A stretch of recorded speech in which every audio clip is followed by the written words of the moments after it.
La conseillère départementale, monsieur le conseiller départemental, monsieur le maire, mesdames et messieurs les élus, mesdames et messieurs les représentants des autorités et des associations, mesdames et messieurs.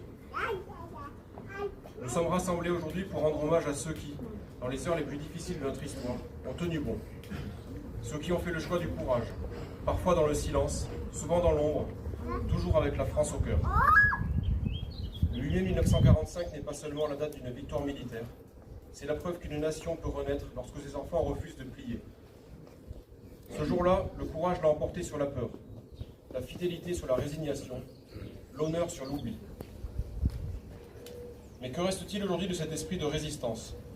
Avons-nous encore cette force morale qui pousse à se lever quand tout invite à baisser les bras?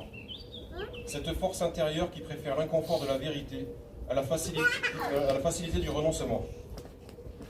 Notre époque, plus que jamais, a besoin de cette vertu fondatrice, car il est un autre genre de guerre, plus insidieuse qui se joue, non sur les champs de bataille, mais dans les esprits.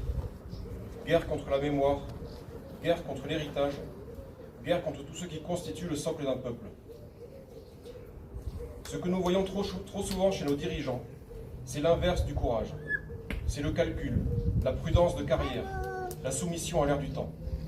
On confond gouverner avec gérer, résister avec s'excuser. Le courage, c'est de nommer les choses quand il serait plus simple de se taire. Le courage, c'est de rester debout et ne jamais baisser la tête.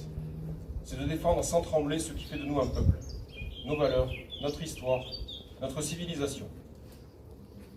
Les générations de la guerre nous ont transmis autre chose qu'un pays. Elles nous ont transmis une exigence, celle de mériter ce que l'on reçoit, celle de ne pas galvauder ce pourquoi d'autres sont morts. Le renoncement n'a jamais bâti une seule cathédrale, ni sauvé une seule patrie. Nous leur devons mieux que des fleurs autour de monuments aux morts. Nous leur devons de tenir bon à notre tour. Le courage n'est pas une vertu d'hier, c'est une nécessité, pour aujourd'hui et pour demain. Alors souvenons-nous et soyons dignes.